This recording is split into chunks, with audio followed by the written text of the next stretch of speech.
Hey guys, today I'm going to tell you how to fix vibration is not working in Samsung Galaxy A17, A37 or A57.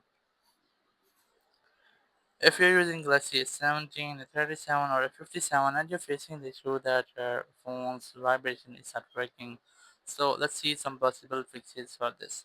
So the very first thing, you have to go to your settings here, just scroll down, go to sound and vibration, and here make sure that you have enabled this vibrate while ringing option. If you can't find this option here, so it might be that your phone is on mute or on vibrate mode. So I recommend you have to switch back to sound mode and enable this vibrate while ringing option. Now your phone might get ringtone or your vibrations, but if you're still facing the same issue or you're facing the same issue with a single or a specific app, just click on apps and your settings, scroll down to the specific app.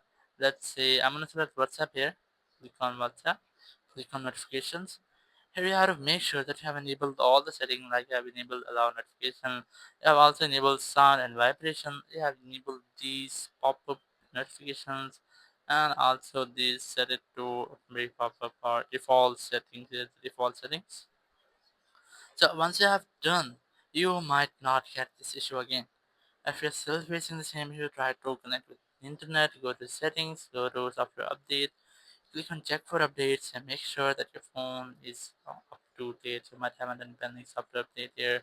If you try to update your software, once you update it, just go back, retry to check if your issue has been fixed or not. If it's still not fixed, you go to sound and vibration, scroll down, go to vibration intensity, maximize it.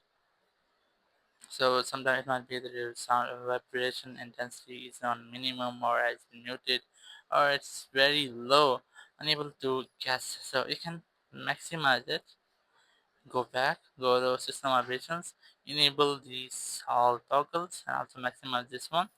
So once you have done, your issue might have been fixed. But if it's still not fixed your issue, just scroll down the control center, click on this power icon, click on restart button, and then click on restart button again to have a restart with your phone. And once you have restarted, your issue will be fixed. If there will be any software glitch, it will be fixed in this app. After that, you might not get the issue again. Thank you very much for watching the video. Until next video, bye bye.